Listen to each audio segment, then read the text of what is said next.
ಏನೆಲ್ಲ ಡೆವಲಪ್ಮೆಂಟ್ ಆಗಿದೆ ಅಂತ ಹೇಳಿದರೆ, 28ರಂದು ನಮ್ಮ ಮೀಟಿಂಗ್ ಆಗುವ ಮೊದಲು 2 ಪತ್ರ ವ್ಯವಹಾರವನ್ನು ಮಾನ್ಯ ಲೋಕಸಭಾ ಸದಸ್ಯರು ಈ ಸಂಬಂಧ ಮಾಡಿರ್ತಾರೆ, 28ಕ್ಕೆ ಮತ್ತು 29ಕ್ಕೆ. 16ನೇ ತಾರೀಕು ಮಾನ್ಯ ಕೇಂದ್ರ ರಸ್ತೆ ಸಾರಿಗೆ, ಈಗ ನಿಮಗೆ ನಾನು ಈ ಪತ್ರಿಕಾ ಹೇಳಿಕೆಯಲ್ಲಿ 2ನೇ ತಾರೀಕು ನಡೆದಂಥ DC ಕಚೇರಿಯಲ್ಲಿ ನಡೆದಂಥ ಸಭೆಯ ನಡವಳಿಯ ಪ್ರತಿಯನ್ನು ಇದರೊಂದಿಗೆ ನಾನು ಲಗ್ತೀಕರಿಸಿದ್ದೇನೆ. ನಾವು ಏನು ಮಂಡನೆ ಮಾಡಿದ್ದೀವಿ ವಿಚಾರ ಅದರಲ್ಲಿ ಬಹಳ ಸ್ಪಷ್ಟವಾಗಿದೆ. 28 ಮತ್ತು 29ಕ್ಕೆ ಇವರೊಂದು ಪತ್ರವನ್ನು ಬರೆದಿದ್ದರು, ನಿತಿನ್ ಗಡ್ಕರಿ ಅವರಿಗೆ ಮತ್ತು ರೀಜನಲ್ ಆಫೀಸರಿಗೆ ಒಂದು ಪತ್ರವನ್ನು ಮಾನ್ಯ ಸದಸ್ಯರು, ಲೋಕಸಭಾ ಸದಸ್ಯರು ಬರೆದಿದ್ದರು. ತದನಂತರ ನಿತಿನ್ ಗಡ್ಕರಿ ಅವರು 16/9/25ರಂದು ಮಾನ್ಯ ಲೋಕಸಭಾ ಸದಸ್ಯರಿಗೆ ಒಂದು ಪತ್ರವನ್ನು ಬರೆದಿದ್ದಾರೆ. ಆ ಪತ್ರದ ಪ್ರತಿಯನ್ನು ಕೂಡ ನಾವು ಇದರ ಜೊತೆಯಲ್ಲಿ ಇಟ್ಟಿದ್ದೇವೆ. ಅದರಲ್ಲಿ ಕೊನೆಯಲ್ಲಿ ಅವರು ಏನು ಬರೆದಿದ್ದಾರೆ ಅಂದರೆ, I am having the matter looked into for action, ಅಂದರೆ ಕಾರ್ಯಗತಗೊಳಿಸಲಿಕ್ಕೆ ನಾನು ಇದನ್ನು ಮಾಡ್ತೀನಿ ಅಂತೇಳಿ ಭಾಳ ಸ್ಪಷ್ಟವಾಗಿ ಬರೆದಿದ್ದಾರೆ. ತದನಂತರ 3ನೇ ತಾರೀಕು ಮಾನ್ಯ ಲೋಕಸಭಾ ಸದಸ್ಯರು ಇನ್ನೊಂದು ಪತ್ರವನ್ನು ರೀಜನಲ್ ಆಫೀಸರಿಗೆ ಬರೆದಿರುವಂಥ ಪತ್ರದ ಪ್ರತಿಯನ್ನು ಕೂಡ ಇದರ ಜೊತೆಯಲ್ಲಿ ನಾವು ಲಗ್ತೀಕರಿಸಿದ್ದೇವೆ. ಸೊ 21ನೇ ತಾರೀಕಿಗೆ ಇದೆಲ್ಲದರ ಪ್ರಯತ್ನಗಳ ಫಲವಾಗಿ 21/11/25ರಂದು ಡೆಪ್ಟಿ ಜನರಲ್ ಮ್ಯಾನೇಜರ್ ಇವರು ಪ್ರಾಜೆಕ್ಟ್ ಡೈರೆಕ್ಟರ್ ಮಂಗಳೂರಿಗೆ ಒಂದು ಬರೆದಿರುವಂಥ ಪತ್ರದ ಪ್ರತಿಯನ್ನು ಕೂಡ ನಾವು ಇದರಲ್ಲಿ ಲಗ್ತೀಕರಿಸಿದ್ದೇವೆ. ಅದರಲ್ಲಿ ಈ ನಮ್ಮ ಬ್ರಹ್ಮಾವರ ಮಾತ್ರ ಅಲ್ಲ, ಇಡೀ ಸ್ಟ್ರೆಚ್ನಲ್ಲಿ ಸರ್ವಿಸ್ ರೋಡ್ಗಳನ್ನು ಮಾಡಲಿಕ್ಕೆ ಮತ್ತು ನಿಮ್ಮ ಕೋಟ, ಬ್ರಹ್ಮಾವರ, ಪಡುಬಿದ್ರಿ ಮುಂತಾದ ಕಡೆಗಳಲ್ಲಿ ಫ್ಲೈಓವರ್ಗಳನ್ನು ಮಾಡಲಿಕ್ಕೆ, ಅವರು ಫ್ಲೈಓವರ್ ಅಂತ ಅದರಲ್ಲಿ ನಮೂದನೆ ಮಾಡಲಿಲ್ಲ. ಬಟ್ ಅದರಲ್ಲಿ ಏನು ಹೇಳ್ತಾರೆ ಅಂತ ಹೇಳಿದರೆ, ಅವರು preparation of DPF for construction of service road in the balance stretches and long term measures ಅಂತ ಹೇಳ್ತಾರೆ.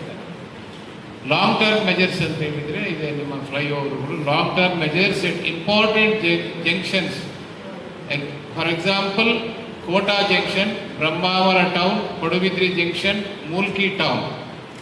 ಅಂದರೆ ಲಾಂಗ್ ಟರ್ಮ್ ಮೆಜರ್ಸ್ ಅಂತ ಹೇಳಿದರೆ ಇದೆ ಫ್ಲೈಓವರ್ಗಳನ್ನು ಮಾಡ್ತಾರೆ. 21/11ರ ಪತ್ರವನ್ನು ನೀವು ದಯವಿಟ್ಟು ಗಮನಿಸಿ. ಇದನ್ನು ಮಾಡಲಿಕ್ಕೆ ಇದು ಆರಂಭಿಕ ಹಂತದಲ್ಲಿ DPR ಅಂದರೆ ಡಿಟೇಲ್ ಪ್ರಾಜೆಕ್ಟ್ ರಿಪೋರ್ಟನ್ನು ತಯಾರಿಸಬೇಕು. ಈ ಡಿಟೇಲ್ ಪ್ರಾಜೆಕ್ಟ್ ರಿಪೋರ್ಟನ್ನು ತಯಾರಿಸಲಿಕ್ಕೆ ಮೆಸರ್ಸ್ ಧ್ರುವ ಕನ್ಸಲ್ಟೆನ್ಸಿ, ಇಂಡಿಪೆಂಡೆಂಟ್ ಇಂಜಿನಿಯರ್ಸನ್ನು ಅವರು ಮಾಡ್ತಾರೆ. Messrs Dhruva consultancy service private limited in association with mark civil engineering service private limited. ಮತ್ತು ಇದರ ಜೊತೆಯೂ ಅವರು ಆದೇಶವನ್ನು ಮಾಡಿ ಪ್ರಾಜೆಕ್ಟ್ ಡೈರೆಕ್ಟರಿಗೆ ಅವರ ಜೊತೆ ಅಗ್ರಿಮೆಂಟನ್ನು ಮಾಡಿಕೊಳ್ಳಲಿಕ್ಕೆ, ಸಪ್ಲಿಮೆಂಟರಿ ಅಗ್ರಿಮೆಂಟನ್ನು ಮಾಡಿಕೊಳ್ಳಲಿಕ್ಕೆ ಆದೇಶವನ್ನು ಮಾಡಿದ್ದಾರೆ. ಇದನ್ನು ರೀಜನಲ್ ಆಫೀಸರ್ ಕೂಡ ಮಾನ್ಯ ಲೋಕಸಭಾ ಸದಸ್ಯರಿಗೆ 25/11ರಂದು ಮಾಹಿತಿಯನ್ನು ಅವರು ಕೊಟ್ಟಿರ್ತಾರೆ. ಸೊ ಈಗ ಪ್ರಸ್ತುತ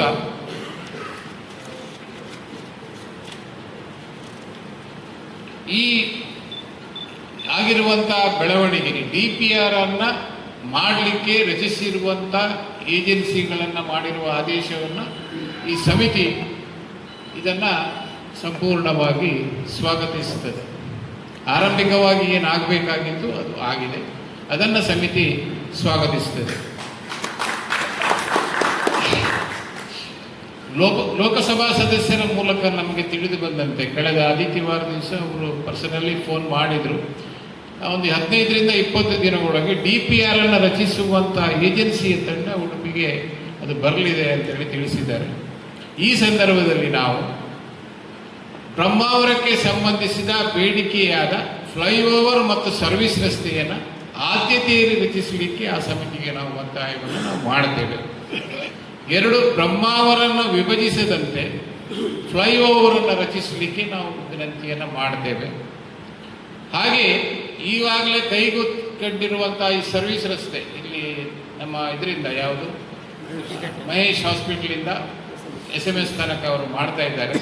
ಆ ಸರ್ವಿಸ್ ರಸ್ತೆಯನ್ನು ಧೂಪದ ಕಟ್ಟೆವರೆಗೆ ಮುಂದುವರಿಸಲಿಕ್ಕೆ ಮತ್ತು ಧರ್ಮಾವರದಿಂದ ಫಾರ್ಚೂನ್ವರೆಗೆ ಸರ್ವಿಸ್ ರಸ್ತೆಯನ್ನು ಮಾಡಲಿಕ್ಕೆ ನಾವು ಅದನ್ನು ಒತ್ತಾಯಿಸ್ತೇವೆ. ಇದಲ್ಲದೆ ಉಪ್ಪಿನಕೋಟೆ, ಆಕಾಶವಾಣಿ ಬೈಪಾಸ್ ಮತ್ತು ಧೂಪದ ಕಟ್ಟೆಯಲ್ಲಿ ಮೀಡಿಯನ್ ಓಪನ್ ತೆರೆಯಬೇಕು. ತುರ್ತಾಗಿ ಈ DPR ಅನ್ನು ತಯಾರಿಸಿ ಕಾಮಗಾರಿಯನ್ನು ಕೂಡಲೇ ಪ್ರಾರಂಭಿಸಲಿಕ್ಕೆ ಮಾನ್ಯ ಸಂಸದರನ್ನು ಒಂದು ಸಮಿತಿ ನಾವು ಭೇಟಿಯಾಗಿ ವಿನಂತಿಯನ್ನು ಮಾಡ್ತೇವೆ. ಮತ್ತು ಆ DPR ಇವರು ಬರುವಾಗ, ಆ ಟೀಮ್ ಬರುವಾಗ, ಪ್ರೈವೇಟ್ ಇಂಜಿನಿಯರಿಂಗ್ ಟೀಮ್ ಬರುವಾಗ ಸಮಿತಿ ತನ್ನ ಅಭಿಪ್ರಾಯವನ್ನು ಹೇಳಲಿಕ್ಕೆ ಅವಕಾಶವನ್ನು ಕೂಡ ನಾವು ಕೇಳಲಿಕ್ಕಿದೆ. ಅವರು ಆಲ್ರೆಡಿ ಹೇಳಿದ್ದಾರೆ, ಬಟ್ ನಾವು ಇನ್ನೊಮ್ಮೆ ಪುನಃ ಕೇಳ್ತೀವಿ. ಅವರು ಎಲ್ಲಿವರೆಗೆ ಅಂತ ಹೇಳಿದರೆ ಕುಂದಾಪುರದಿಂದ ಹೆಜಮಾಡಿ ತನಕದ ಅಲ್ಲಿ ಏನೇನು ಆಗಬೇಕು ಅನ್ನೋದ್ರ ಬಗ್ಗೆಯೂ ನಿಮ್ಮ ಸಮಿತಿ ಹಳೆಯ ಸಮಿತಿ ಆಗಿರುವುದರಿಂದ ಅಭಿಪ್ರಾಯಗಳನ್ನು ಕೊಡಿ ಅಂತ ಹೇಳಿದ್ದಾರೆ. ಈ ಸಂಬಂಧ ನಾನು ಹಳೆಯ ಸಮಿತಿಯ ಈಗ ಬ್ರಹ್ಮಾವರ ಘಟಕದ ಮಾತ್ರ ನಾವಿಲ್ಲಿ ಸಭೆಯನ್ನು ಮಾಡ್ತಾ ಇದ್ದೇವೆ.